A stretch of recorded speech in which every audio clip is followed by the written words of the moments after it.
గాంధీని 1948 జనవరి 30న నాథూరాం గాడ్సే కాల్చి చంపాడు. ఆ కేసు విచారణ 1948 మే 27న మొదలై 1949 ఫిబ్రవరి 10న ముగిసింది. గాడ్సేకు మరణశిక్ష విధించారు. పంజాబ్ హైకోర్టుకు పెట్టుకున్న అప్పీల్ను కోర్టు ఆమోదించలేదు. ఆ సమయంలో పంజాబ్ హైకోర్టు సెషన్ సిమ్లాలో జరుగుతోంది. 1949 మే 5న సిమ్లాలో జరుగుతున్న పంజాబ్ హైకోర్టు విచారణలో నాథూరాం గాడ్సే తన వాదనను వినిపించాడు. ఆ వాదనలో తాను గాంధీని ఎందుకు హత్య చేశాడో వివరించాడు. గాడ్సే వాదన అతని మాటల్లోనే విందాం. సాంప్రదాయక బ్రాహ్మణ కుటుంబంలో జన్మించిన నేను సహజంగానే హిందూ మతాన్ని, హిందూ చరిత్రను, హిందూ సంస్కృతిని గౌరవించేవాణ్ణి. మొత్తంగా హిందుత్వం అంటే నాకు గర్వం. నేను ఎదుగుతున్న క్రమంలో ఎలాంటి రాజకీయ లేదా మతపరమైన ఇజాలకు గుడ్డిగా వంతపాడనని స్వేచ్ఛాయుత ఆలోచన ధోరణిని అలవర్చుకున్నాను. అందుకే నేను అంటరానితనాన్ని, పుట్టుకతో వచ్చే కుల వ్యవస్థను నిర్మూలించడానికి నేను క్రియాశీలకంగా పనిచేశాను. నేను బహిరంగంగానే ఆర్ఎస్ఎస్ వారి కుల వ్యతిరేక పోరాటాల్లో పాల్గొన్నాను. సామాజిక, మత హక్కుల విషయాల్లో హిందువులందరికీ సమాన స్థాయి ఉంటుందన్నది నా విధానం. వ్యక్తుల హెచ్చుతగ్గులను కేవలం ప్రతిభతో మాత్రమే పరిగణించాలి తప్ప ఏదైనా కులంలో పుట్టడం వల్ల కాదన్నది నా అనుకోలు. నేను బహిరంగంగానే కుల వ్యతిరేక భోజన కార్యక్రమాల్లో పాల్గొంటుండేవాణ్ణి. ఆ కార్యక్రమంలో వేల సంఖ్యలో హిందువులు, బ్రాహ్మణులు, క్షత్రియులు, వైశ్యులు, మాదిగలు, బాకీ పని చేసేవారు పాల్గొనేవారు. మేము కులకట్టుబాట్లను ఛేదించి అందరం కలిసి భోజనం చేసేవాళ్ళం. నేను ప్రాచీన, ఆధునిక భారత చరిత్రలతో పాటు ఇంగ్లాండ్, ఫ్రాన్స్, రష్యా, అమెరికా దేశాల చరిత్రలను చదివాను. రామనుడు, చాణక్యుడు, దాదాబాయి నౌరోజీ, వివేకానంద, గోఖలే, తిలక్ వంటి వారి ప్రసంగాలు, రచనలను పఠించాను. ఇంకా సోషలిజం, మార్కిజం వంటి సిద్ధాంతాలను కూడా అధ్యయనం చేశాను. వాటన్నింటికంటే ఎక్కువగా నేను వీర సావర్కర్, గాంధీజీ రచనలను, ప్రసంగాలను గాఢంగా అధ్యయనం చేశాను. ఎందుకంటే గత 30 ఏళ్లకు పైబడి ఆ ఇద్దరి సిద్ధాంతాలు భారతదేశ ప్రజల ఆలోచనలను, ఆచరణలను తీవ్రంగా ప్రభావితం చేశాయి. ఇంత అధ్యయనము, ఆలోచనల ఫలితంగా నేనొక నిర్ణయానికి వచ్చాను. ఒక ప్రపంచ పౌరుడిగా, ఒక దేశభక్తుడిగా హిందువులను, హిందుత్వాన్ని సేవించడమే నా ప్రథమ కర్తవ్యం.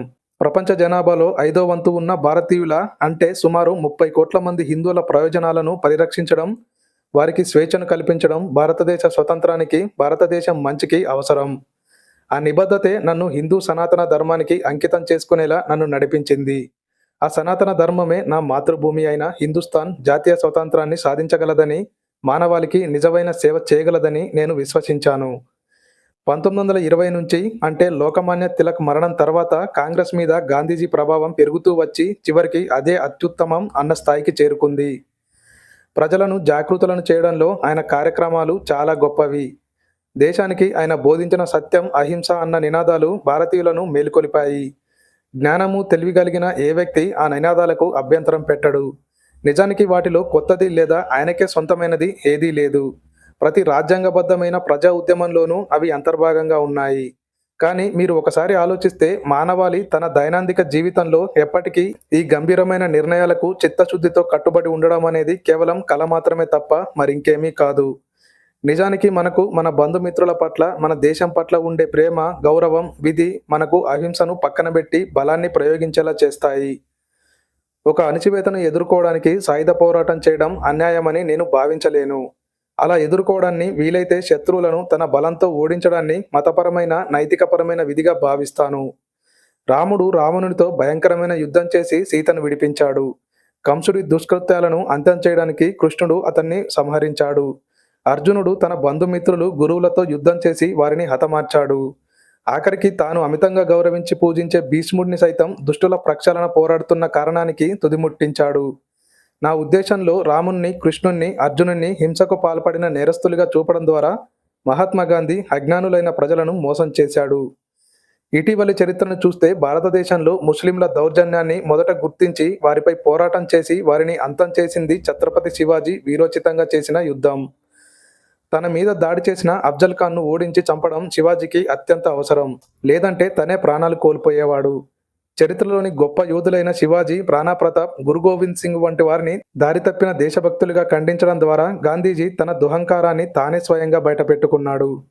సత్యం, అహింసల పేరిట దేశానికి చెప్పపెట్టకుండా విపత్తులను తెచ్చిపెట్టిన హింసాత్మక శాంతికాముడైన ఆయన ఒక పెద్ద వైరుధ్యాల పుట్టగా మిగిలిపోయాడు. అదే సమయంలో రాణా ప్రతాప్, శివాజీ, గురు గోవింద్ సింగ్ ఎప్పటికీ తమ దేశ ప్రజల గుండెల్లో స్వతంత్రాన్ని సాధించి పెట్టిన వీరులుగా నిలిచిపోతారు. గత 32 ఏళ్లుగా గాంధీ చర్యలు నన్ను రెచ్చగొడుతూనే ఉన్నాయి. వాటిలో చిట్ట చివరిదిగా ముస్లింల కోసం ఆయన చేసిన నిరాహార దీక్షతో నన్ను తీవ్రంగా దెబ్బతీసింది. గాంధీ అనే వ్యక్తి ఉనికిని తక్షణం ముగించేయాలన్న నిర్ణయానికి వచ్చేలా చేసింది. దక్షిణాఫ్రికాలో భారతీయుల హక్కుల పరిరక్షణ కోసం గాంధీ గొప్పగా పనిచేశాడు సరే, కానీ భారతదేశానికి తిరిగి వచ్చేశాక ఆయన ఒక రకమైన మానసిక ధోరణిని పెంపొందించుకున్నాడు. ఏది సరైనది, ఏది సరైనది కాదు అన్నది తేల్చడానికి ఆయన చివరి న్యాయ నిర్ణేత అనే వైఖరిని ఏర్పరచుకున్నాడు. దేశానికి ఆయన నాయకత్వం కావాలంటే దేశం ఆయనను దోషరహితుడిగా ఒప్పేసుకోవాలి.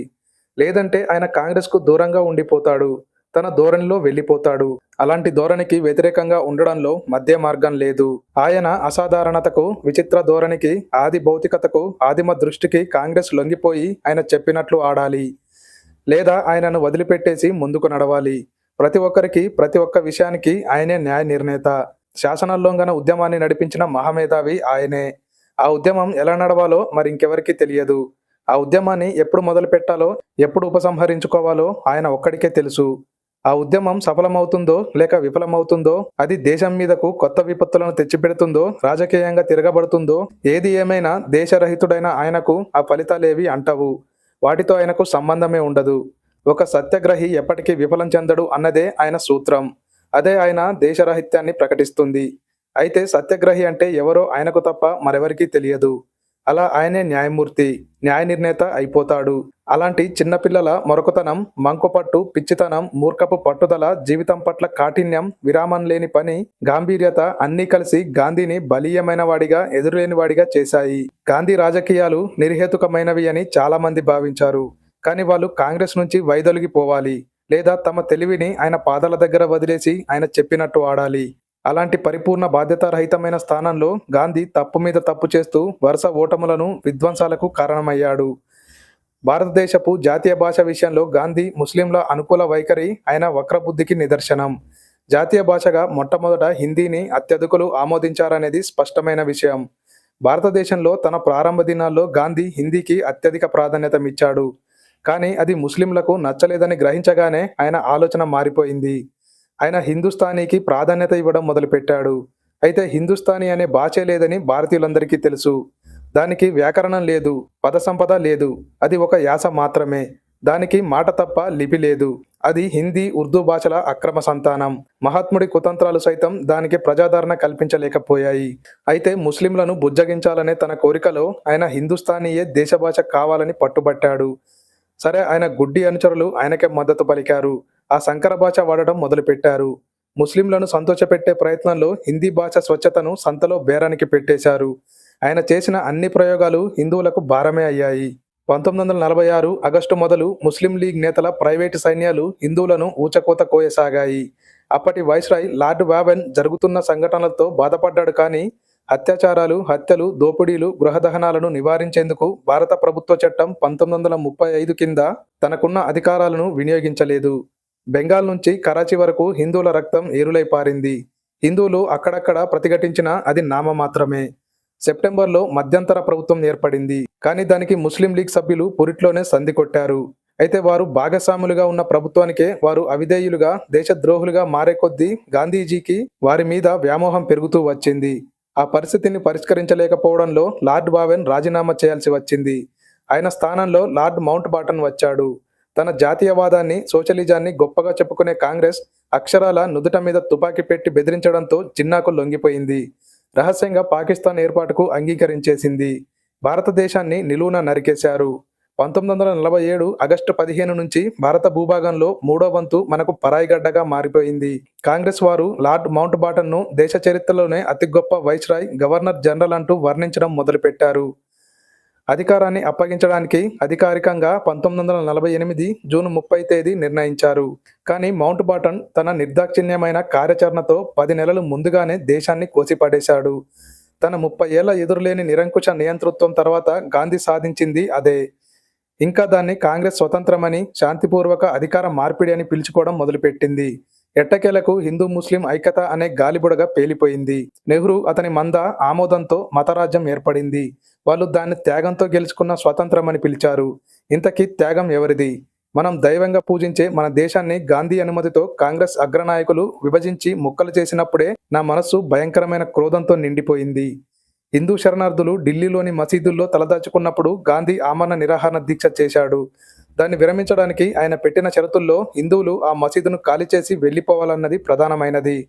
కానీ పాకిస్తాన్లోని హిందువులను ఊచకోత కోస్తున్నప్పుడు ఆయన నిరసన వ్యక్తం చేయలేదు. కనీసం ఒక్క మాటైనా మాట్లాడలేదు. పాకిస్తాన్ ప్రభుత్వాన్ని కానీ అక్కడున్న ముస్లింలను కానీ ఆపేక్షించలేదు. గాంధీ ఏదైనా ఆమరణ నిరాహార దీక్ష చేపట్టినప్పుడు దాన్ని విరమించడానికి షరతులు పెట్టాలంటే అది పాకిస్తాన్లోని ముస్లింలకు సంబంధించినదైతే వారు ఎట్టి పరిస్థితుల్లోనూ ఆ షరతులను ఒప్పుకోరని, తను చచ్చిపోయినా పట్టించుకోరని గాంధీకి ఖచ్చితంగా తెలుసు. అందుకే ఆయన ఉద్దేశపూర్వకంగానే ముస్లింలకు ఏనాడు ఎలాంటి షరతులు విధించలేదు. తాను చేసిన నిరాహార దీక్షలకు జిన్నా ఏనాడు ప్రభావితం కాలేదని, అసలు ఎప్పుడూ పట్టించుకోలేదని గాంధీకి పూర్తిగా తెలుసు. గాంధీ అంతర్వానికి ముస్లిం లీగ్ నయాపైసా అంత విలువైన ఎప్పుడు ఇవ్వలేదన్న సంగతి గాంధీజీకి చాలా బాగా తెలుసు. గాంధీని జాతిపిత అని పిలుస్తున్నారు. అదే నిజమైతే ఆయన తండ్రిగా తన విధి నిర్వహణలో విఫలమయ్యాడు. దేశ విభజనకు ఒప్పుకోవడం ద్వారా ఆయన దేశానికి ఎనలేని ద్రోహం చేశాడు. గాంధీ తన విధి నిర్వహణలో విఫలమయ్యాడని నేను బల్లగుద్ది చెప్పగలను. ఆయన పాకిస్తాన్ జాతిపితగా నిరూపించుకున్నాడు. ఆయన అంతర్వాణి, ఆయన ఆధ్యాత్మిక శక్తి, ఆయన అహింసా సిద్ధాంతం అన్నీ జిన్నా ఉక్కు పట్టుదల ముందు నిస్సత్తువతో కుప్పకూలిపోయాయి. క్లుప్తంగా చెప్పాలంటే నేను గాంధీని చంపాల్సి వస్తే నా పరిస్థితి ఏమవుతుందో నేను బాగా ఆలోచించాను. నేను పూర్తిగా నాశనమైపోతానన్న సంగతి నాకు బాగా తెలుసు. ఈ దేశ ప్రజల నుంచి నాకు అమితమైన ద్వేషం మాత్రమే లభిస్తుందని అర్థం చేసుకున్నాను. నా జీవితం కంటే విలువైనది నా గౌరవాన్ని కోల్పోతానని గ్రహించాను. కానీ అదే సమయంలో గాంధీ లేని భారత రాజకీయాలు ఖచ్చితంగా మరింత వాస్తవికంగా ఉంటాయని, శత్రువులను ప్రతిఘటించగలుగుతాయని, సాయుధ బలగాలతో శక్తివంతంగా తయారవుతాయని నాకు తెలుసు. నా వ్యక్తిగత భవిష్యత్తు పూర్తిగా నాశనమైపోతుందనడంలో సందేహమే లేదు. కానీ నా దేశం పాకిస్తాన్ నుంచి రక్షించబడుతుంది.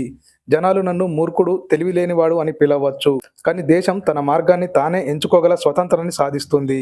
దృఢమైన దేశ నిర్మాణం కోసం ఆ స్వతంత్రం అవసరమని నా ఉద్దేశం. ఈ విషయంలో పూర్తిగా ఆలోచించి నేను తుది నిర్ణయం తీసుకున్నాను. కానీ దీని గురించి నేను ఎవరితోనూ కొంచెమైనా మాట్లాడలేదు. నేను నా 2 చేతుల్లోకి ధైర్యాన్ని కూడదీసుకున్నాను. 1948 జనవరి 30న బిర్లా హౌజ్లోని ప్రార్థనా స్థలం దగ్గర గాంధీజీ మీద తుపాకీ గుళ్ళు కాల్చాను. ఎవరి విధానాలు, ఎవరి కార్యాచరణ లక్షలాది మంది హిందువులను నాశనం చేశాయో, ధ్వంసం చేశాయో ఆ వ్యక్తిని నేను కాల్చాను. అటువంటి దోషిని శిక్షించడానికి తగిన న్యాయ పద్ధతి లేనే లేదు. ఆ కారణం వల్లనే నేను ఆ వ్యక్తిని కాల్చక తప్పలేదు. ఏ ఒక్కరి పట్ల నాకు వ్యక్తిగతమైన చెడు భావనలు లేవు. కానీ అన్యాయంగా ముస్లింలకు అనుకూలంగా వ్యవహరిస్తున్న ప్రస్తుత ప్రభుత్వ విధానాల పట్ల నాకు గౌరవం లేదు.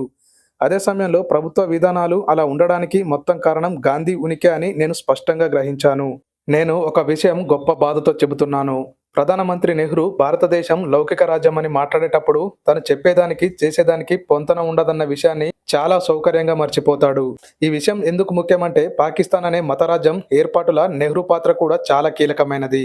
ఇంకా ముస్లింలను ముజ్జగించడం అనే విషయంలో గాంధీ నిలకడగా అనుసరించిన ధోరణి నెహ్రూ పనిని మరింత సులువు చేసింది. ఇక ఇప్పుడు నేను ఈ న్యాయస్థానం ముందు నిలబడి నేను చేసిన పనికి పూర్తిగా బాధ్యత నాదేనని అంగీకరిస్తున్నాను. ఈ విషయంలో నాకు వ్యతిరేకంగానైనా సరే న్యాయమూర్తి తగినదిగా భావించి ఏ శిక్షనైనా విధించవచ్చు. కానీ నేను కోరేది ఒకటే, నా మీద ఎలాంటి జాలి చూపించవద్దు. నాపై కరుణ చూపమంటూ నా తరపున ఎవరూ న్యాయస్థానాన్ని అభ్యర్థించవద్దు. నా చర్యలోని నైతికత గురించి నా విశ్వాసం నా మీద అన్ని వైపుల నుంచి వెల్లువెత్తుతున్న విమర్శల వల్ల అంగుళమైనా తగ్గలేదు. భవిష్యత్తులో ఏదో ఒక రోజు చరిత్రను నిజాయితీగా రాసే రచయితలు నా చర్యను నిష్పక్షపాతంగా తూకం వేసి దాని నిజమైన విలువను అంచనా వేస్తారన్న విషయంలో నాకు సందేహం లేదు.